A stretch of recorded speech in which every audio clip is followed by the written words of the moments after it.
This week making a surprise announcement that Amazon would be investing $1 billion in India over the next 5 years to help grow and develop local merchants to help support the growing e-commerce market in India.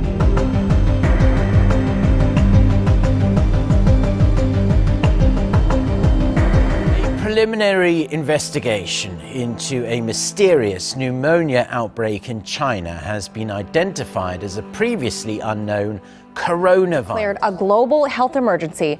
There are reports that the coronavirus has now overtaken the number of 2003 SARS cases.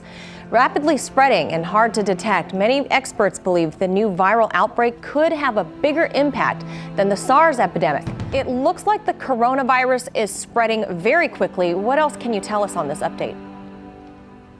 To get a better look at this and understanding of what's going on, a great comparison is the SARS virus of 2003. That reached proportions of large proportions around the world. And right here in Toronto, this city was deeply affected by that. So let's go to a chart and it'll give us basically an idea of what's happening here with the coronavirus. Now, when you look at the coronavirus, compared to SARS, SARS ultimately had about 8,100 cases worldwide, SARS being severe acute respiratory syndrome.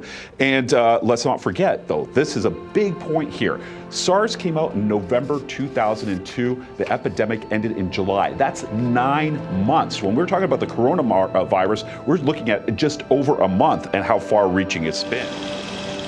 Back in Britain, after all the complications, the worry and fear, 83 UK nationals touched down at RAF Brize Norton. At last, they're out of China and away from the epicentre of the deadly coronavirus. Amongst those on board was James Convey. He and his wife were stranded in the lockdown city of Wuhan, running out of supplies. He shared his journey with Sky News. From the deserted airport in Wuhan to the moment he landed back on British soil. And it's been an anguishing wait for the families of these British nationals. James's father was overwhelmed to see his son return home. This was the first time they spoke. So, where are you now? You're still on the plane by the look of it, are you? No, we're just on the bus. Oh, you're on the bus, are you? Yeah. Okay, so you're ready to move up to the Wirral soon? We're just starting to move now. Ah, right, okay. And how long is it going to take, do you know? About 4 hours, I think. Okay. Well, I hope that part of the trip goes well. How are you feeling? We're just both quite tired. It's been a long journey. But their ordeal doesn't stop here. A 180-mile coach journey north to Merseyside. Medical staff dressed in full protection whilst they head to NHS accommodation on the Wirral. It was only on Thursday night the Health Secretary called a local MP who says this is the ideal facility. I think there were a number of factors. One, that it's not in a city centre or in the centre of a town. The second is that the accommodation is separate to the hospital. And then, of course, in this part of the northwest, we have particular expertise. So we've got the Royal Hospital in Liverpool is very strong on viral, treatments and so forth, should that be necessary, which hopefully it won't be. And also there's the School of Tropical Medicine in Liverpool. So citizens arrives in Tokyo from China. They're among the first foreign nationals to be evacuated by their government from Wuhan, the capital of Hubei province, which is under lockdown because of coronavirus. I was very worried because the situation changed very rapidly. Honestly, I am quite relieved that they brought us home swiftly with the chartered plane. Upon arrival, 4 of the passengers suffering flu-like symptoms were taken to hospital. As the crisis deepens, more countries are looking to follow the lead of Japan and the United States and begin airlifting their nationals out. We have taken a decision this morning to prepare a plan for an operation to provide some assisted departures for isolated and vulnerable Australians in Wuhan and the Hubei province.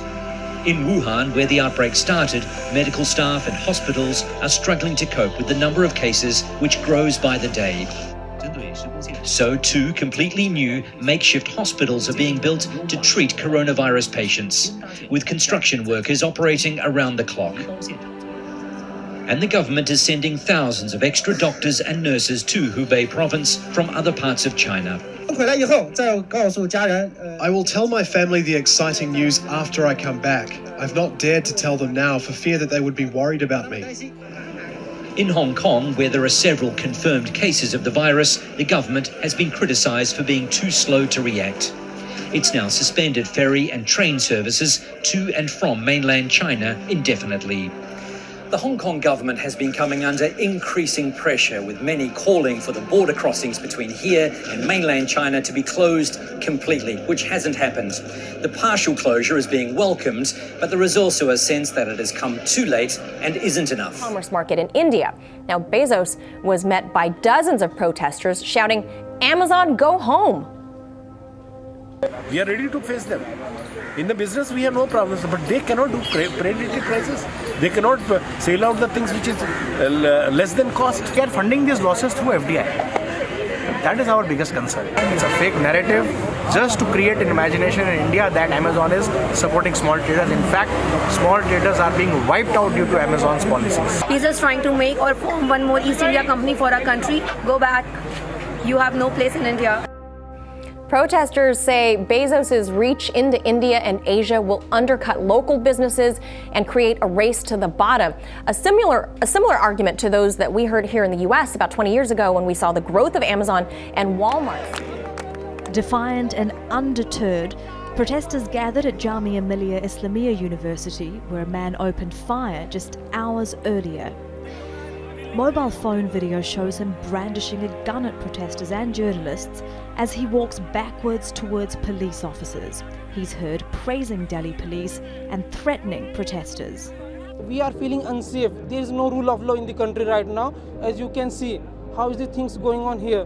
But we rush to this point to save our constitution, to save our country from this fascist government. One student was taken to hospital after being shot in the arm. There is a tense standoff here between protesters and police who won't let people go past that point. Protesters here had been planning to march to a memorial to one of India's founders, Mahatma Gandhi, on the 72nd anniversary of his killing by a Hindu nationalist. But after the shooting, police have cordoned off the area around the university and closed 3 metro stations. Police are questioning the gunman, whose Facebook profile is said to contain extremist views. They included a post praising the man who in 1948 assassinated Mahatma Gandhi, the leader of the campaign for India's independence from British rule. Protests have been held across the country since the Hindu nationalist government of Prime Minister Narendra Modi passed the Citizenship Amendment Act last month. The law fast-tracks citizenship to minorities from 3 neighbouring countries, but not Muslims. Mahmood Pracha is one of many lawyers who filed petitions against the law at India's Supreme Court, saying it's discriminatory. BJP only thrive on terror, only thrive on creating insecurities, only thrive on violence. And second, lies, and absolute lies. There is no other thing on which they thrive. And that is what exactly they are doing. 2 BJP politicians have been banned from campaigning for 3 days in Delhi's upcoming local elections after saying protesters should be shot and likening demonstrators to rapists and murderers. Dozens of people have been killed in 7 weeks of protests.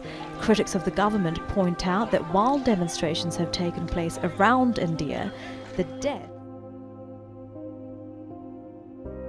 China will now allow foreign companies to explore and produce oil and gas in the country, opening up a whole industry that until now has only been given to state-run energy giants. So why this swift change, and what can this mean for foreign companies? China has been for some time the world's largest oil and natural gas importer. In fact, their energy usage accounts for some 25% of the world's usage.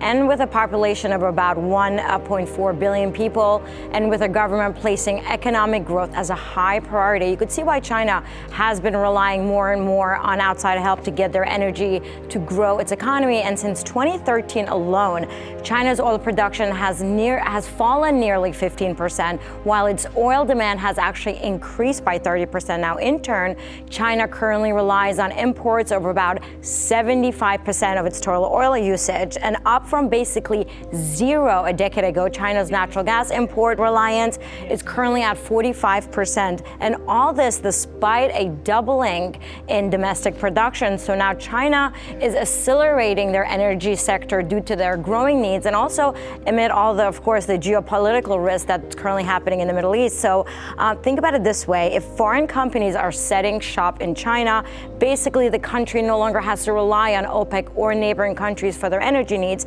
Now, there's also the aspect that China sees how lucrative it's been for the U.S. when they open up oil and gas exploration. And of course, the boom in U.S. oil and natural gas production has made the U.S. a net energy exporter this year, an achievement not seen in nearly 70 years. So China sees that opportunity as well. Yeah, so Sayap, who exactly can participate in all of this, and do they have any requirements to meet? Well, this is all to start on May 1st of this year, and now any foreign company with a minimum of assets of about $45 million will be allowed to take part in this oil and gas exploration opportunity. And this will also apply to domestic companies that meet the same requirements. Now, previously, foreign companies were allowed to enter the industry, but only as joint ventures with Chinese firms. So this time around, they can enter the Chinese energy sector solo. And once the foreign companies get their proper licensing, their permits will be valid for 5 years, and after the 5 years it can be extended another 5 years, but the Chinese government will then automatically cut the area of exploration by 25%, which will then go to state-run energy companies.